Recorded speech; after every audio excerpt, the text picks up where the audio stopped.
Hello everyone and welcome to my video.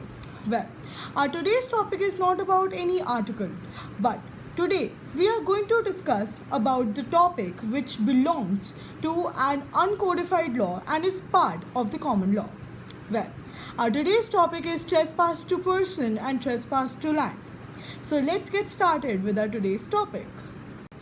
So, to begin with, trespass to land occurs when a person intentionally enters into someone else's property without permission. The expression of trespass to land or immovable property literally means an unauthorized interference with the possession or enjoyment of the land of another person. So, trespass to the land can be committed either by the person himself entering into someone else's property or doing the same through some material object or throwing a physical object such as a golf ball or cricket ball or throwing some stone or rock.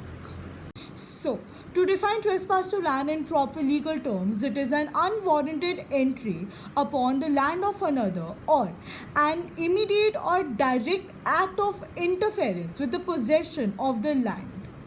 So, let us now discuss about the ways in which a person can do trespass to land. Broadly, there are 5 ways. First way is trespass by the wrongful entry, in which the entry should be voluntary and entry should be intentional. Second way is trespass by animals. Third, trespass to airspace. And fourth, trespass by placing something on the land. That is when somebody throws some physical material like golf ball or cricket ball in the neighboring land. So, the fifth and the most important way in which a person can do trespass to land is by remaining on the land.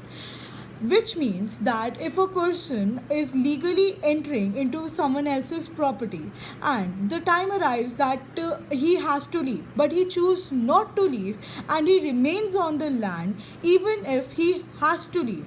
Now that will call the trespass ab initio, in which if a person is remaining on the land illegally, even if his entry is legal, the original entry will be invalid and we'll call this the trespass ab initio, and the plaintiff will have right to seize his entry. So, our next topic is about the essentials of the trespass to land.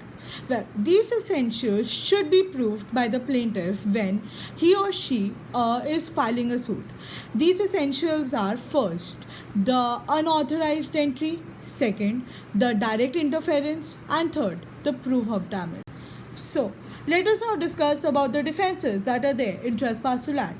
That is, first, prescription; second, leave and license; third, the authority of law, that is the arrest warrant; fourth, the act of necessity, which means that if a person enters into the premises of the land of another person out of necessity, even without the permission, then also it will be considered as a valid entry and it won't be considered as a trespass to land. But then obviously the defendant will be needing to prove that it was out of necessity and it was not intentional. So, our last defense for trespass to land is self-defense. That is, in the process of self-defense, if A enters into the premises of B, then A will not be held responsible for the tort of trespass to land. So, let us now discuss about the remedies those are available for the trespass to land. Well, the person whose land has been infringed might bring an action for the trespass against the wrongdoer. The plaintiff might also forcefully defend his possession against the trespasser.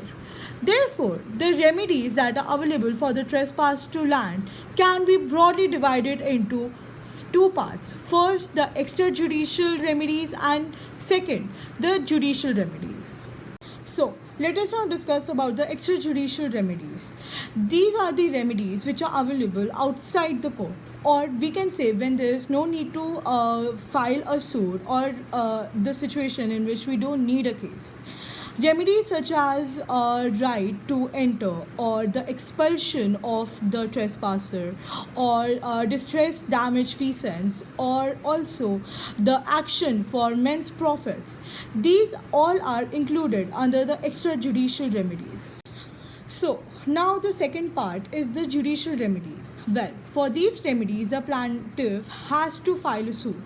Remedies such as the declaration of title or the suit for damages or the recovery of possession or the order of injunction is included under the judicial remedies. So, let us now start with our next topic, that is trespass with armis, or commonly known as trespass to person, which is an important part of law of torts. So, as we all know that every person has a right to protect his life and personality, and others' obligation will include to respect and protect others' life and respect the rights of others and dignity. Well, this basic right has been guaranteed to every citizen of India. So, trespass to person can be defined as an unreasonable interference done with the body of a person which can be committed either by causing an actual or direct harm or just causing an apprehension of force without the consent of that person. So now I'm going to tell you about the forms of the trespass to person, that is first assault, second battery and third the false imprisonment. Well, all these forms of the trespass to person has one common element, that is the wrong must be done through the direct means, and the assault and the battery are the two basic bodily harm offences. So, let us now start with our first form of trespass to person, that is assault. Well, assault can be defined as the act done by the defendant which causes a plaintiff the reasonable apprehension of infliction of battery on him by the defendant. So basically, it means that when the defendant, by his acts, creates an apprehension or the fear in the mind of the plaintiff that he is going to commit the act of battery against the plaintiff, the wrong of assault has been completed. For example, pointing a loaded pistol at a person would be considered as assault, but if the plaintiff knows that the pistol is not loaded, then there won't be any assault.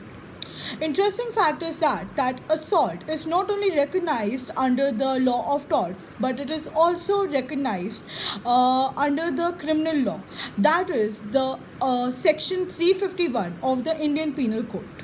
So let us now discuss our second form of trespass to person, that is battery. Well, battery can be defined as the actual and the intentional application of any physical force of adverse nature that has been done on the body of another person without his consent. Well, battery includes the actual touching of the body, which is a necessary part. Interesting fact is that battery is not recognized only under the law of torts, but it is also recognized in criminal acts, that is under the 350, under the section of 350 of Indian Penal Code, in which the battery has been defined as the use of criminal force. So let us now discuss the essentials of the battery. That is first the use of force, second without lawful justification, and third the physical contact. Well, I would like to tell you a note over here that battery is mainly differentiated from assault with the fact that in battery the physical contact is necessary to accomplish it. It is not necessary that every battery should include assault. So let us now start with our last topic for the day, that is the third form of trespass to person, that is the false imprisonment. Well, our Indian Constitution has given this fundamental right to each and every citizen of the India, that is the right of movement. And no other person has the authority to restrain this right of any other person. Therefore, the false imprisonment occurs when a person who does not have legal justification or authority intentionally restrains the other person's ability to move freely.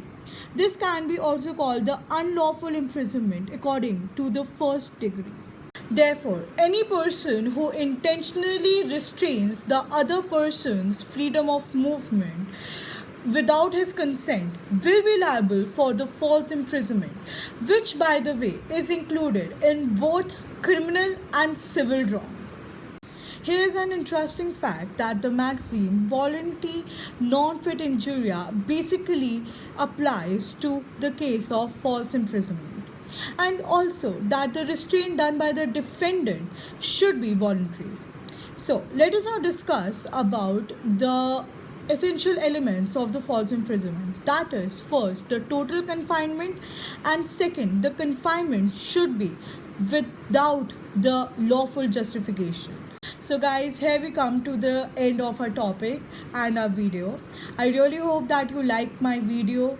Please do like, subscribe, comment and share, and do follow our channel, that is Law System.